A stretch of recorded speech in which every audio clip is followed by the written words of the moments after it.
Hey, hello everybody. So today we're going to talk about crumbs. I keep talking about crumbs. You put all your crumbs together, you can make a piece of bread out of nothing.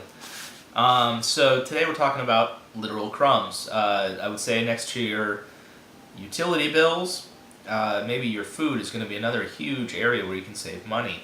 So this is standard stuff. Take your lunch to work. If you have to go out somewhere, take your lunch to work. There's all kinds of really nice carrying options, ice packs. There's no reason you can't bring something with you every day. I love sandwiches. Sandwiches couldn't be easier and cheaper. If you cut up some other produce with you, it can also be a relatively healthy lunch.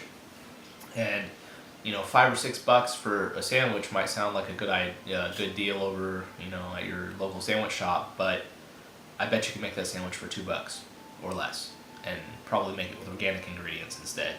So, soups, bring soups, and then also I like to, make your food, and then it's so easy to make a little extra food at dinner, and then that makes as many lunches as you need. You just kind of scale your recipe up, and then we went out and invested in these little Snapware glass containers.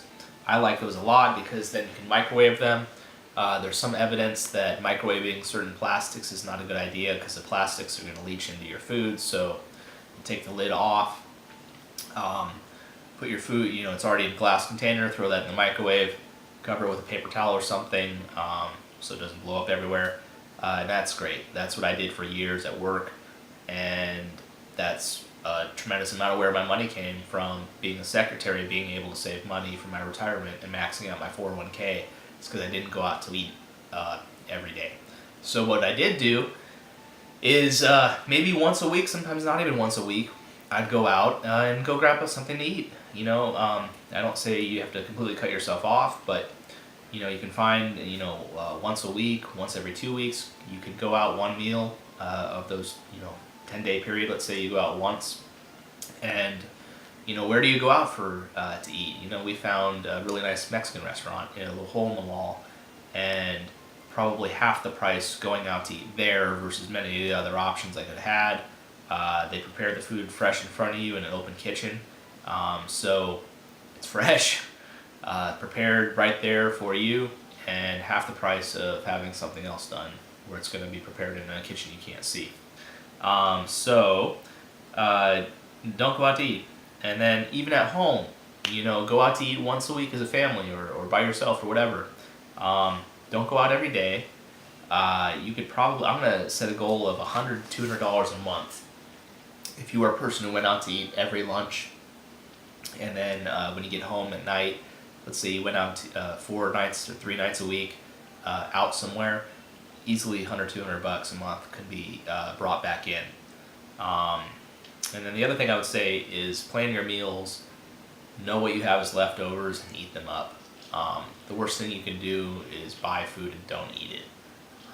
We probably, I don't know what percentage it is. It would be a really interesting experiment to have some sort of a container that you could put all your food, you're scraping your plate, the stuff you didn't eat, the stuff that went bad that became an experiment in the back corner. If you could scrape that and kind of weigh how many pounds of waste, it would be absolutely a disgusting bag of stuff, but you'd probably be very upset at yourself at how much food you're throwing away every week. So get your crumbs together. Find all the little crumbs in your life. There's crumbs everywhere. You're wasting money all over the place and you don't even know it.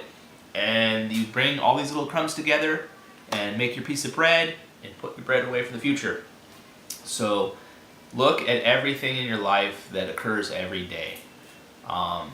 There's a couple exercises, things that happen every day in your life, every week in your life. Figure out a way to augment those and save a little money. And then the other interesting tool I heard was, think about 5-year or 10-year down the road, that activity. Whatever you're doing, I waste $100 a month doing X, Y, Z. $100 a month. In 5 years, that's this. In 10 years, that's this. That thing I'm doing $100 a month, can I make it $100 every 2 months? Can I do without it completely? So everything in your life, try to find those things that you can kind of cut out that don't diminish your quality of life too much. That's going to increase your quality of life down the road substantially. Because in a couple blinks, you're going to be old and your working life is going to be over, and you're either gonna, be looking forward to that day substantially and be like, oh my goodness, it's gonna be incredible. I can't wait because I have milk and honey waiting for me, because I was frugal throughout my life. But I would say also be frugal, but don't diminish your quality of life too. And there's so many ways that you can just do little things that don't diminish the quality of life. And I'd say the best thing you could do in your life is try to really focus on happiness. What really brings you happiness? Because there's going to be so many things you do that cost a lot of money that are not really bringing you happiness.